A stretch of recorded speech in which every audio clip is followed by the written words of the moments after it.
మన కనుకూరులో ఉన్న swimming pool కి మీరు ఎప్పుడైనా వచ్చారా?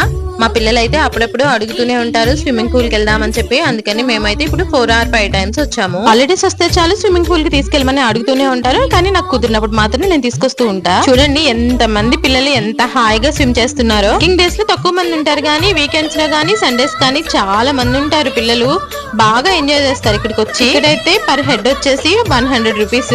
నిజంగా ఈ స్విమ్మింగ్ పూల్ మన కందుకూరులో ఉండడం మనకు చాలా అదృష్టం. ఎందుకంటే మనము పిల్లలకి స్విమ్మింగ్ నేర్పించాలన్నా మనం నేర్చుకోవాలనుకున్నా మనకి సువర్ణ అవకాశం. పిల్లలు ఎవరైనా స్టేట్ లెవెల్ గానీ నేషనల్ లెవెల్ గానీ పార్టిసిపేషన్ చేసే వాళ్ళైనా గానీ రెగ్యులర్ గా వచ్చి ఇక్కడ ప్రాక్టీస్ చేసుకోవచ్చు. స్విమ్మింగ్ నేర్పించడానికి కూడా కోచ్లు ఉన్నారు. వాళ్ళు వచ్చేసి 1 month కి 3000 తీసుకుంటారు. మీకు ఎవరికైనా ఇంట్రెస్ట్ ఉంటే స్విమ్మింగ్ నేర్చుకోవచ్చు. మా పిల్లలు మాత్రం బాగా ఎంజాయ్ చేశారు. అప్పుడప్పుడు వస్తూనే ఉంటారు కదా, కొంచెం కొంచెంగా ఇప్పుడిప్పుడే స్విమ్ చేయడం అలవాటు అయిపోతుంది. మా వాడు చూడండి పెద్దలు రామ్ చరణ్ అనుకుంటున్నాడేమో, బ్రీత్ ని హోల్డ్ చేసి పెట్టడానికి ట్రై చేస్తున్నాడు. టైం అయిపోయింది బయటకు వచ్చేసేయండి అని చెప్పిందాక స్విమ్ చేశారు. అబ్బా